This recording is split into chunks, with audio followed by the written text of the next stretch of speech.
Hi guys, and welcome to this video on the partial solar eclipse, which is also a new moon in Scorpio, which happens on the 25th of October 2022. Thank you for joining me. It's a pleasure to be with you today. It's such a nice day here today, so I thought I'd come outside and catch some fresh air. The chart you see next to me here, that's a snapshot of the sky. At the moment, this eclipse is going to happen. What I'm going to do in this video is I'm going to analyze that chart, see what energy this eclipse brings up, because eclipses are really important. First of all, it's very dramatic on a practical sense. It's something that's memorable. So this is a partial solar eclipse. The moon is going to partially move in front of the sun and block that out. So it's very noticeable. But in terms of the astrology, because the process of the new moon is interrupted here, it's not that something gets stuck, but something is underlined. And the energy of this new moon is going to be present. It's going to kind of haunt us for the next 6 months, and it's going to influence us for the next 6 months. So that's why I always think that looking at the eclipses is so important and such a good idea, because it really gives us an insight into certain specific areas that we can work on in the next 6-month period, and we'll make a lot of progress. So if you think of doing that like twice or 3 times in a row over, like for instance, a year or in a 1.5 year period, and you're actively working towards something and the energy supports you in that, you can make huge progress and change yourself and your life and anything you want, really. So these eclipses are powerful tools for personal growth and development, I feel. What's also important is that eclipses can be on the north node or on the south node, right? In the astrology, the south node shows me where you're coming from and what you've already experienced and what you've got under your belt and what you're good at. And the north node is what you're striving towards. It can often indicate the life purpose. And when the eclipse is on the south node, it's about releasing something. It's about detoxing, and it's about saying, I'm not going to hang on to this anymore. And with it being Scorpio, because I have deemed this to be unhealthy or negative or not a good influence in my life, therefore I'm going to let it go. And if something obviously is positive and I want to keep it, then I will, and I'll look at the things that need to be let go of. So this is interesting because the fact that this is a new moon in Scorpio is the evaluation part. I am connected to my own feelings. I can see what's going on and what I want to alter and change. And then the south node is the willingness to let that go and to say, even though I've hung on to this and it's painful and I feel like I've got something out of it, I recognize that this is no good for me and I'm going to let it go. And that takes faith and sometimes surrendering and a little bit of inner rearranging to do that kind of stuff. Okay, so the eclipse happens at 10:48 in the morning, and that's based on Central European time. So if you're in a different part of the world, then look up when the sun is partially going to be blocked out. Here in Europe, it will be 10:48 in the morning. The new moon in itself is when the sun and the moon conjunct, so they're near each other, right? And in the astrology, when two things conjunct each other, they blend their energies together and start to function as a unit, or they start talking to each other and something becomes mixed together. The sun is your conscious identity, what you're striving towards, what you put on a pedestal. It's like, this is the person that I see as shiny and wonderful, and that's where I want to get to. This is the idealized version of myself I want to be.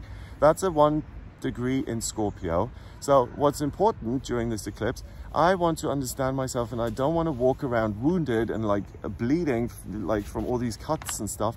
I want to heal that so that I can live my life in a way that's healthy and positive and isn't like this whole thing of suffering and difficulty. I want to be carefree and lighter. The moon is what you feel. It's your intuition. The moon rules Cancer in astrology. So it's very much aligned with loving your family and being someone who takes care of others, being of service, and really finding meaning in this process of being connected and taking care of others, using your energy to do good. At 1 degree in Scorpio, it's saying, I need to take care of myself. It's important that I include myself on that list of people I love and I take care of. And it's time to heal my wounds. It's like, I don't want to suffer anymore. A new moon in itself, usually the moon is, well, even here, the moon is pitch black. It's just going to be overshadowed or undershadowed by the sun. And the new moon in itself is like the moon taking a break. It's saying, I don't want to shine today. I want to go black. I want to turn the lights out. I want to go within, and I want to make plans for the next 28-day period or for the future. Or I want to use this energy, this break, to get my bearings, to see where I'm at, what's important, what I'm going to do next. So we have that energy via the new moon, but then it's not just I want to look at the next 28 days because it's an eclipse. I want to look at the next 6 months and see how I can feel better. Venus is also in Scorpio, at 2 degrees in Scorpio, next, well, 1 degree away from this new moon. Venus is the planet of love and beauty and creativity. In Scorpio, it's very intense. I remember last year when I was still on Instagram, I put up I did a story or something with how someone thought Venus in Scorpio would be depicted as a human being, right? And there was this thing about Kim Kardashian going to the Met Ball in this weird black, like latex, like suit, like totally covered. And this person on Instagram decided to dress up in that same sort of latex and to go out on the streets and to like do, like to twerk and to do like all these moves and stuff. And that was their version of what Venus in Scorpio is like. It's dark, it's sexy, it's intense, it's a little bit weird. So I like Venus in Scorpio. It is very much about the experience of love, and it reminds you that healing can be done through love. So it's this intense knowing that there's a part of you internally that loves and adores you. Otherwise you wouldn't try so hard. It's there. Venus in Scorpio wants you to explore that and urges you to expand upon it, to share it with other people, to love yourself and to really deepen that relationship, to open up to other people and to feel the love and to let that heal you, to open up to your higher power in the universe and to let that love you. It's basically saying at 2 degrees, 1 and 2 being a relationship. Relationships are good and important, okay? Whoever listening, please engage with them. It doesn't have to be with another human. It can be something that is spiritual, but the way to heal, if you want to heal, is by loving yourself and allowing love in. That's really the best medicine. Mercury is also next to this new moon, but it's in Libra and it's at 22 degrees, so it's further away and in a different sign. Mercury is the communication planet. In Libra, it's very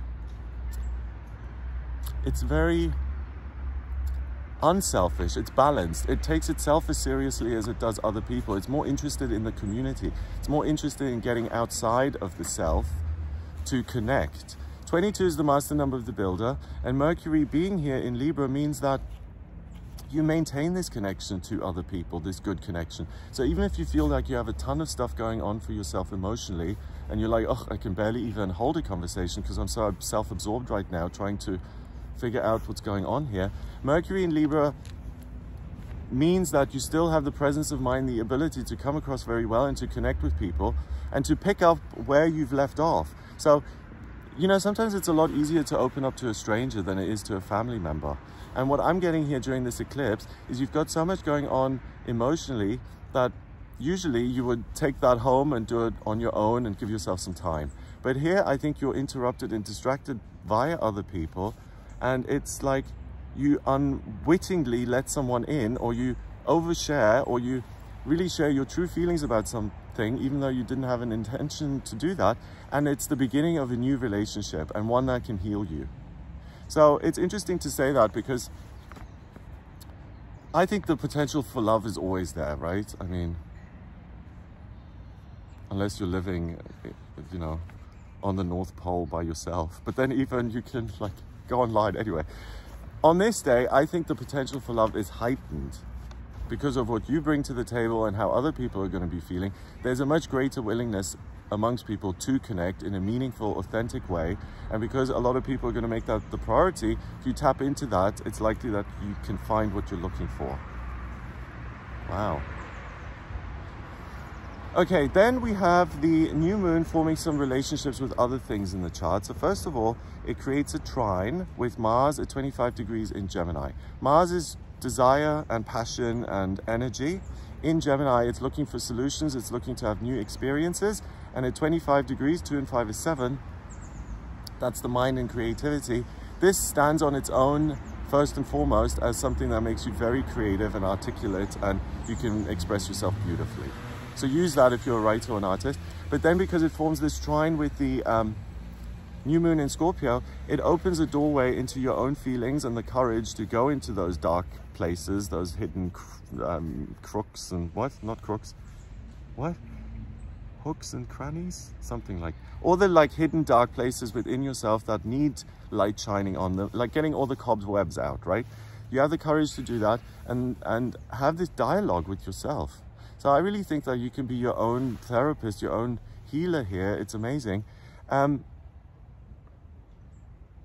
new moon also quincunxes, let's see, this is the dotted green line that connects the new moon to Jupiter at 0 degrees in Aries. Oh, that's interesting. Jupiter changes sign on, let me just check. This is the 25th of October, and Jupiter goes into Pisces on the it goes into Pisces on the 27th of October, and it stays there until the 20th of December. So Jupiter is the lucky planet. It makes everything bigger. At 0 degrees, you get the quintessential nature of that energy. And in Aries, Jupiter says it's time to act, to go out and to do things, to have the courage, to explore, to take risks, because those are lucky and you'll get something out of it. When Jupiter's in Pisces, it's much more about you will get good luck in what you want by reflecting and by meditating and by seeing what's important and then manifesting that. So this is the 25th, the eclipse. Jupiter changes 2 days later on the 27th. And this chart of the eclipse, remember the influence, I feel, is there for 6 months.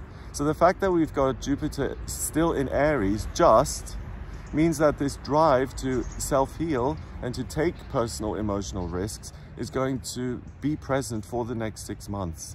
So if you're someone who's struggled with yourself or addiction or mental health or anything that you can't really diagnose by looking at it, you know, all these invisible things that do plague us and are real and exist, you really have an insight that into yourself that you haven't had before until this eclipse. That's the gift of it.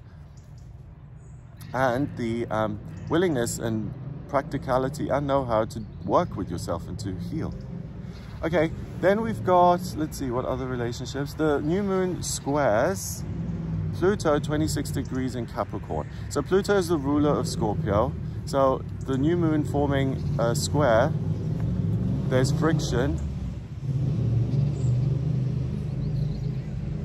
There's friction between the new moon in Scorpio and its ruler, Pluto in Capricorn, because there is a square. It's almost like a child saying no to their dad, saying, no, Dad, I don't want to listen to your rules. Thank you very much. And Pluto is at 26 degrees in Capricorn, and it says, do the work. Do the inner work, do the emotional work. It's going to really pay off in terms of understanding yourself, and then the actions you take on planet Earth are going to be much more aligned with who you really are. But the new moon in Scorpio, I don't think it's saying, no, Dad, I don't want to do this. It's much more about, I will do this in my own way. You don't have to push me. So don't feel like you have to do this inner work like in a second. It is, the influence is there for 6 months, because usually these things take time. And in this case particularly, you're given the time to do this gradually. In fact, it's better to do it gradually than to have some big dramatic explosion. Uranus in Taurus doesn't come into this.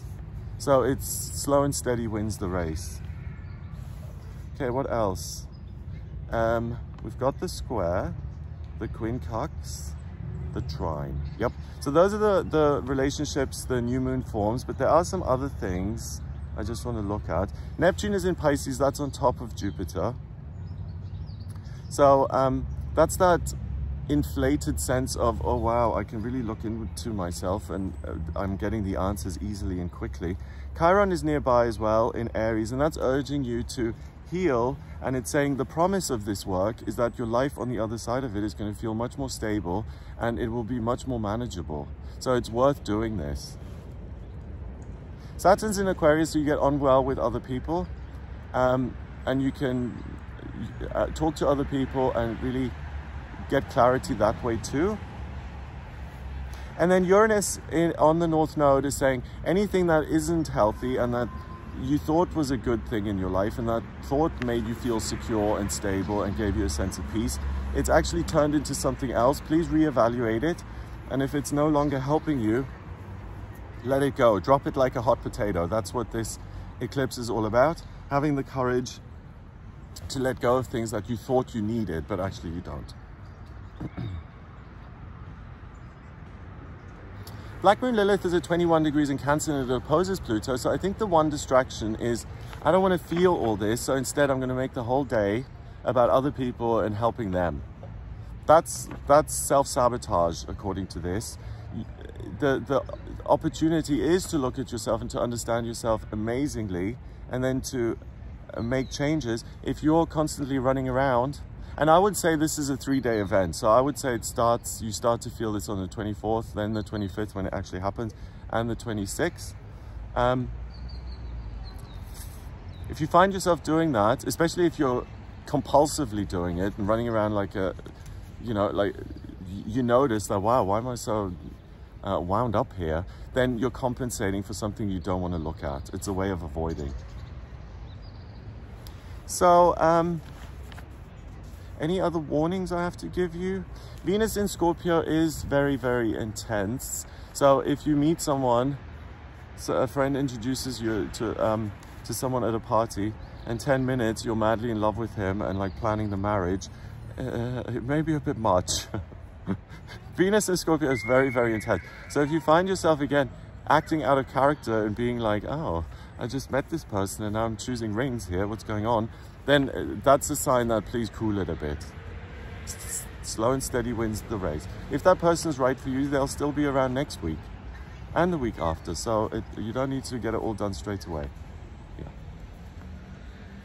Okay, so that's what I get for you here during this eclipse. It looks like really constructive and amazing energy, particularly for all those people who found a certain personality trait or characteristic or relationship or aspect of their life sticky, like Velcro. Like you haven't been able to get rid of it even though you've wanted to. This is your eclipse that allows you for the next 6 months to detox all the rubbish and to keep the things that you actually want. So you get your power back, you get your control back. You're not a sitting duck here. That kid is knocking, but you know what interests me, and the bike was there a moment ago, but what I find interesting that it's quieter here in the park than at my house. I met my cousin for breakfast yesterday. My cousin Oliver, he lives in Miami and he was visiting here. So we went to have breakfast and I was complaining so much about the noise. It's like the first thing I tell people. It's really like a thing. Okay. Right, so yeah, so that's what I get for you for this eclipse. I hope you have a wonderful time. If you would like me to look at your astrology, so your chart and your transits and your progress charts and astrocartography, please get in touch with me for a personal reading. My website is gregoryscott.com. Just go on to that website, scroll down a little bit until you get to a button that says book your reading. Click on that button to order your reading with me, and in my personal readings, I take your place of birth, date of birth, and time of birth. If you don't have the time of birth, then order a chart rectification with me. That's a process where you send me 10 or more life events and I actually work out your time of birth. Once I have that info, I'm able to draw up your birth chart and I can see where your talents lie when it comes to work, your default settings, strengths and weaknesses, what's coming up in future, living situation, which places will work for you and which won't, relationships, personal development, spiritual development, any questions you may have, the astrology chart is able to answer it for you. So if you're going through changes and you want to see what direction is best or what would work most easily, please do get in touch for a personal reading. If you like this video, then give it a thumbs up. Please hit subscribe and share the video online. I hope you have a fabulous time here during the eclipse and feel really empowered and encouraged that things can be different and better. That's what this gives us. So I am wishing you all the best. I hope you have a wonderful time. And I don't know if I already said this. If you like this video, thumbs it up. If you want to be part of this channel, and all the wonderful people that are on it. Click subscribe and the bell next to it. So sometimes I do live readings. If you want me to catch me live, then click on the bell. And also share the video online, please. That would be super helpful. Okay, have a great time and I'll speak to you soon. All the best.